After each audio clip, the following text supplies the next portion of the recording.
Hello दोस्तों, स्वागत है आपके अपने यूट्यूब चैनल अध्यापक बंधु में। मैं प्रशांत आपको कुछ बीटीसी डीएलएड के बारे में जानकारी देना चाहता हूं। जैसे कि आप सभी को पता है कि पिछले 2-1 दिन में बीटीसी डीएलएड थर्ड सेमेस्टर तथा प्रथम सेमेस्टर का रिजल्ट आया है। तो उसमें कुछ बच्चों की बैक लग गई है और कुछ बच्चों का सेमेस्टर भी बैक हो गया है। तो मैं आपको बताता हूँ कि बैक क्या होती है पहले तो, और सेमेस्टर बैक क्या होता है।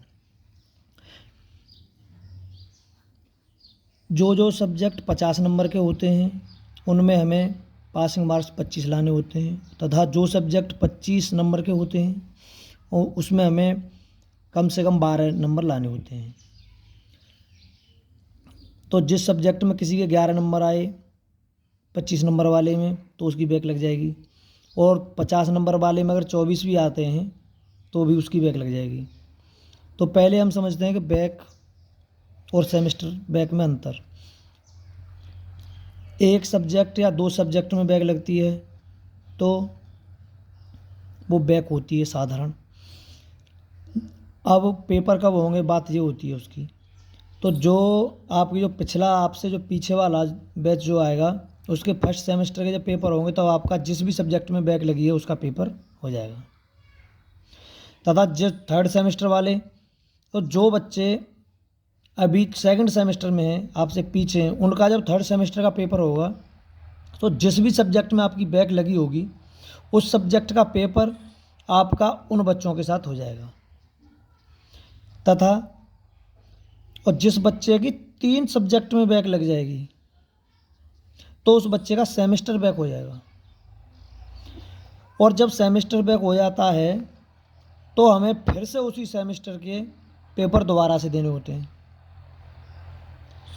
और एक दूसरा प्रोसेस भी है, जैसे किसी बच्चे के 12 नंबर आए तो उसकी तो बैक लगेगी नहीं। किसी बच्चे के आए 8 नंबर या 9 नंबर तो उसकी बैक लग जाएगी। तो जिस एक प्रोसेस दूसरा होता है स्कूटनी। तो स्कूटनी वाला प्रोसेस उन बच्चों के लिए ठीक होता है कि जिनकी 2 सब्जेक्ट में बैक न लग के 3 सब्जेक्ट में बैक लगी हो। क्यों?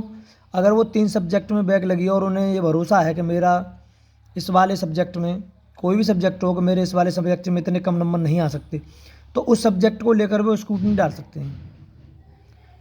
तो जो आपकी कॉपी होगी वो रीचेक हो जाएगी। लेकिन स्कूटनी में बहुत सारे बच्चों ने डाला होता है तो उसमें 1 या 2 नंबर से ज़्यादा नहीं बढ़ते हैं। अगर किसी का 11 नंबर है तो वो, और उसकी 3 सब्जेक्ट में बैक लग चुकी है, अगर उसकी 3 सब्जेक्ट में बैक लगी है तो उसका सेमेस्टर बैक हो जाना है। तो सेमेस्टर बैक से बचने के लिए आप स्कूटनी डाल सकते हैं, सही रहता है। उसका वैसे तो खर्चा 100-200 रुपये होता है, लेकिन ये स्कूल वाले अपना लगा लेते हैं और भी। तो उसमें आप अपने स्कूल के हिसाब से देख लें आपका कितना लग रहा है। लेकिन अगर आपकी बैक लग भी गई है तो आप निराश ना हो, हताश ना हो। कभी कभी जो हमें रिजल्ट हमें लगता है कि ये आएगा, उसके विपरीत भी आ जाता है। तो आप आगे पढ़ते रहें, कोशिश करते रहें। तो परेशान होने की कोई आवश्यकता है नहीं। आप अब परेशान हो गए फिर भी आप इसमें कुछ कर नहीं सकते। पहली चीज़ तो आप ये समझिएगा, आप कुछ नहीं कर सकते। और आप परेशान हो गए तो आप डिमोटिवेट हो जाओगे, तो फिर आपका पढ़ने में मन भी नहीं लगेगा। तो आपकी 1 या 2 सब्जेक्ट में अगर बैक लगी है तो आप अपना अगले सेमेस्टर के साथ वालों, अगले जो भी सेमेस्टर में आएंगे उनके साथ के लिए आप अपना जिस सेमेस्टर जो आप अगले सेमेस्टर में आने वाले हैं उसकी तैयारी करते रहें, और पिछले जिस भी पेपर में बैक लगी आप उसकी तैयारी करते रहें।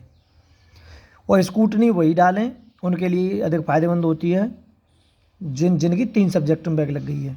क्योंकि 3 सब्जेक्ट में बैक लग गई है तो उसका सेमेस्टर बैक हो जाएगा, तो इससे कोई फ़ायदा नहीं होगा। तो वो जिस सब्जेक्ट में उसे ऐसा लगता है बच्चे को कि मेरे इस सब्जेक्ट में इतने कम नंबर नहीं आने चाहिए, मेरे इससे ज़्यादा आ सकते हैं। क्योंकि जब हमारे पास पेपर होता है तो हम उसमें मिलाते भी तो हैं कि मेरे इतने नंबर आए हैं या नहीं आए हैं, कितने नंबर आए हैं।